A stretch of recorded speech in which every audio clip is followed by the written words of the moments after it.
checking out the internet. My man Katt Williams.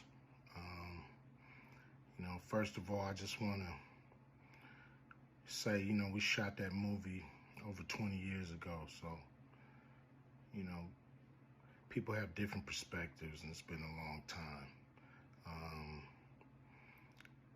I also want to say, every comedian that I've worked with, every comedian that I've put in a movie, I only put them in the movie because I thought they was funny. I thought they was perfect for the part. I tried to put them in a position to win. That's what it's all about, I look at from, Chris Tucker and Bernie Mac and Mike Epps, Katt Williams, Ricky Smiley, Michael Blackson, Cedric, Kevin Hart. All these guys I know are funny as hell.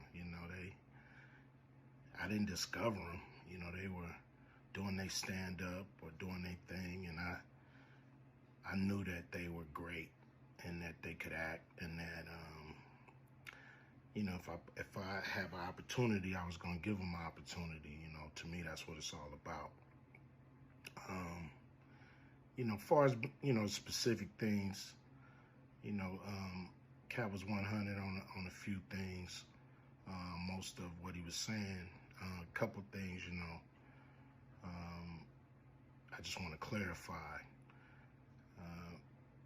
When we bring in a new, comedian, we do have them try out for different roles. So Ricky did give Money Mike a shot. But when we saw him and, we kind of saw how he moved and how he was, auditioning, we decided that he would be a better, Santa Claus, which was, to me, the perfect casting. When we saw Mike, damn, I call him Money Mike. When we saw Katt, when I saw him, I just knew that he was perfect for Money Mike. And, Katt, said he wrote his role, which, the role was written, but he enhanced it. This is why Katt was so dope in the movie. Money Mike had a small role, about as big as the Santa Claus role, but when we start filming, he was giving us such magic that we kept expanding his role and giving him more to do because he was on point. When we shoot these movies, for one, the scripts are fire, or they wouldn't even do it. The scripts are laugh out funny. But we shoot the script, but once we get what we need from the script, we let the comedians ad-lib, riff, play with the words, do their thing. We give them a take where they can, or 2, 3 takes where they can go off and do what they feel. Sometimes it makes the movie, sometimes it don't. When somebody gives you jewels, you want to try to make sure that makes the movie. So in the movie, there's second thing I want to clear up. I would never shoot a rape scene in a movie, especially like Friday, where you actually see this happening on camera. That ain't my style. If you check out any of my movies, they not raunchy. We did a movie called Players Club where the subject matter was a little raunchy, but for the most part, even that, we left it to your imagination. So the only reason that kind of stuff was in the movie is because you have 3 villains in Friday After Next. You have Santa Claus stealing presents. You have Damon, just got out of prison, sweating Craig and Day Day for the rent. money.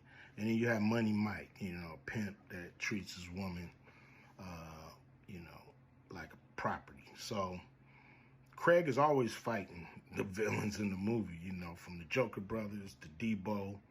And so we already had Craig fighting Santa Claus, and the only real way to get rid of the other two villains was to have them go against each other. And the plier joke was always in the script. You know, it was never, we would never ever show that. You know, that's not my style if you look at any of my movies.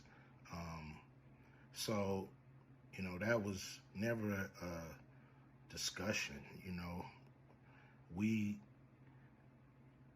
you know, at that point in everybody's career, you know, we would listen to a certain extent, but we wasn't gonna change the movie for any actor. You know, we do what we feel, and if it was a rape scene, it would have been in the movie. There was no reason not to shoot it. But that's not my style. I don't even like that kind of shit in movies, on camera.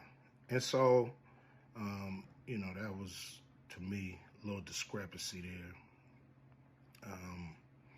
You know, Cat, he wrote a lot of his part because, you know, like I said, he was giving us jewels, so we were keeping the camera rolling. He was coming off the dome. He was coming prepared every day to steal the show. You know, that was his mission. And, you know, that's what he did, you know, with the movie. And it launched his career, you know. And I'm proud of the movie. I'm proud of all the guys who've, you know, come through, you know, a Q Vision production and went on to do bigger and better things. And look, you know, a lot of people are talking about pay and how much they was paid on these movies that were extremely low budget. You know, most of these guys work a couple of days, you know. And when you're doing a movie, there's over 100 people working on the movie that need to get paid. Most of them got to get paid every day. And there's pre-production and post-production. Even after you finish with the actors, you got to pay editors and sound people. And my movies are all about quality. So most of the money go up on the screen. I'm not giving you no bullshit. I'm not giving you no low budget, you know, shit you can laugh at because it's so cheap. So, you know, we try to put all the money on the screen. And so any actor that's mad at what they got paid, you know, just look at what you was doing. Look at where your career was at the time. You know, take a look at where it is now. And Friday has something to do with that, I believe. And I put a lot of people in movies, but they ain't never put me in a movie. So you could take that for what it's worth. You know what I'm saying? I've given a lot of these guys opportunities. And I still act, so I'm waiting for a call. I ain't got to produce everything or write everything. I got love for all the comedians that I've worked with. Got, you know, much love for Cat. You know, he spoke up for me a lot. And I just wanted to be clear and clarify some things. And shit, man. I hope y'all have a good 2024. Yeah, yeah.